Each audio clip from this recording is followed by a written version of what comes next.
bring you to the escape, and then next time in class we can fill out more details. But I'm going to show you the main escape from here. So I'll let Dowdy put me in an arm.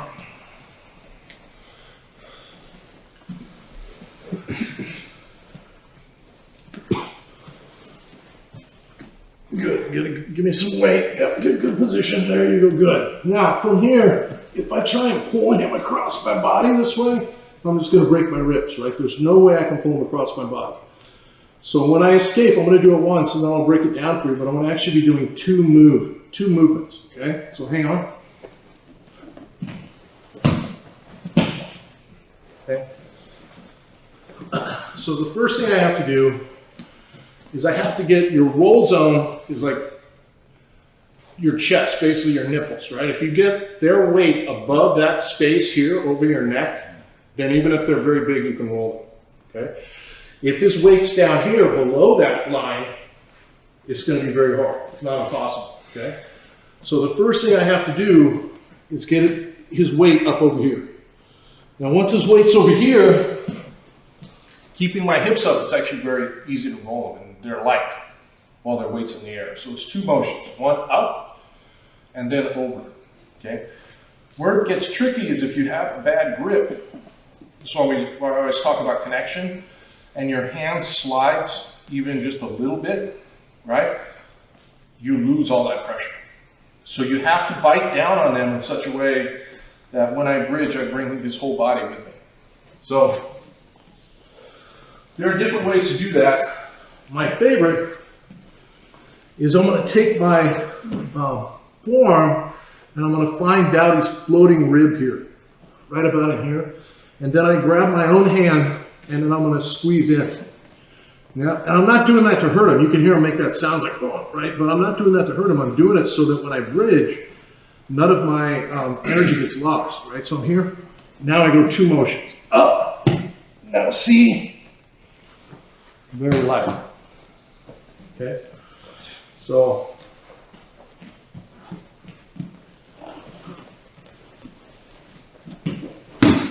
grip up and over.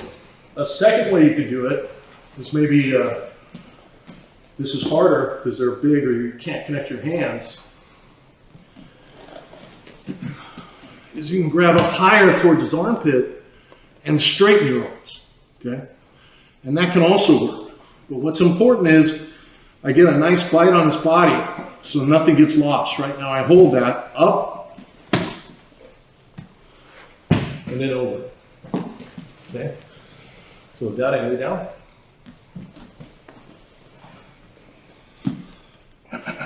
If you try and do it one motion, it'll likely fail. You really have to make it two, so get a good bite. Pull in a little more. There you go. Now up, now over.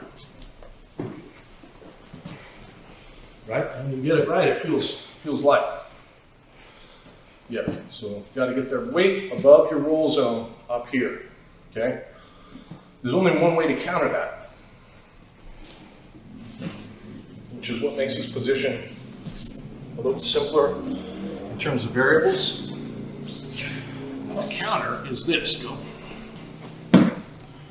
Okay, and then what did I have to do that?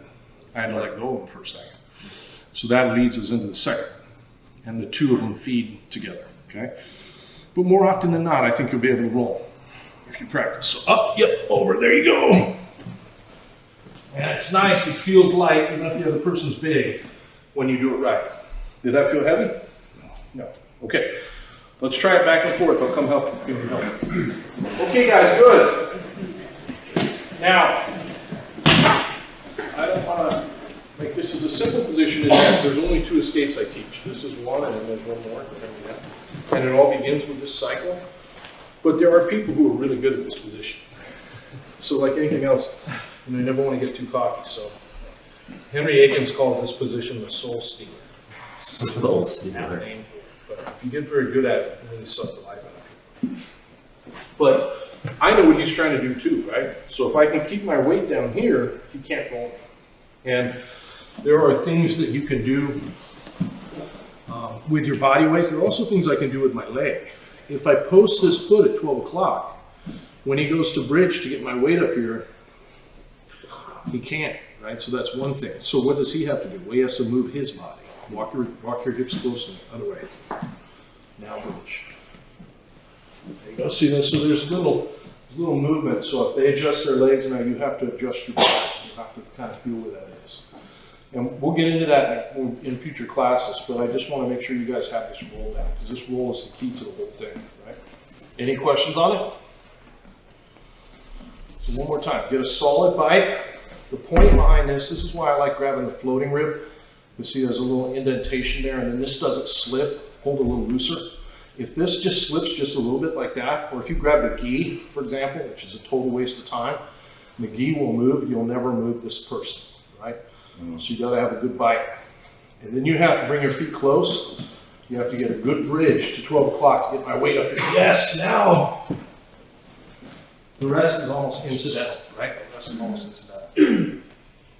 If they have their elbow tighter and you can't get your arm around, you bite your other. This is where you need to be careful, okay? So I don't ever want to get my hand caught out there. The worst, go ahead and lay down, Doug. The worst way to be held in this would be like this. This is no good, right? Because I have access to this arm is free, and he can't really get that good bite on my body.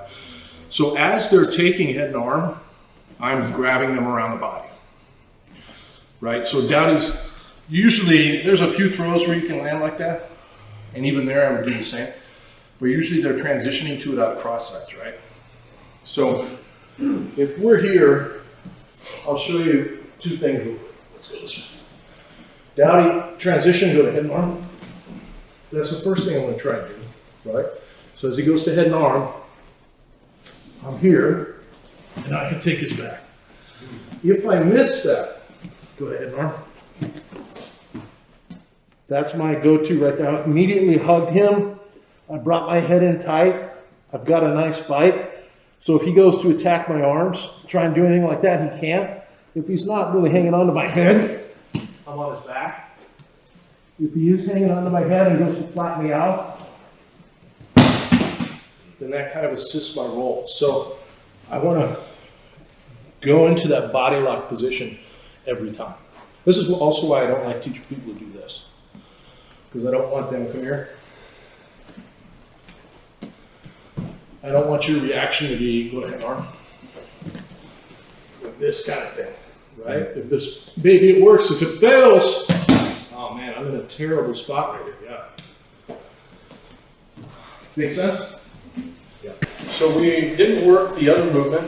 There's two escapes that go together, okay? So your roll is one, and then taking the back is the other one, and we have to kind of put them together for the system to really work. So next time I'm working with you guys, we'll work the other one and then put it in there. But it's good for a while just to practice that roll so you get good at it. Force yourself just to get really good at that, right?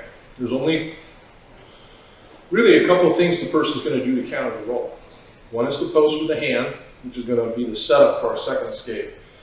And the other one is to adjust their legs and their body in such a way that you can't get their weight up here. They know now that you're trying to get their weight up here, so they adjust doing various things with their body. And then you have to now adjust your body. And if you can walk close to them and get your hip up against, or even better, under their hip, you can always roll them as well. Okay, so sometimes you go move into them. Sometimes, depending on what they do with their top leg, you have to move away from them. But just really simple movement to change the angle on them, and then you bridge again. And that's basically how that's how that whole position is played. So you can learn everything you need to know about that position in about an hour, but then you have to put the time in to drill it. Thanks for watching. Make sure you subscribe, hit the bell for frequent updates, because we're updating this every week, and make sure you comment and like and share our videos. We appreciate it, and we definitely try and respond to all the comments. And if you like what we're doing and you like the material, check out SBG University, SBGU, and you're going to see a ton more in much greater depth than what you see here on YouTube. Thank you very much.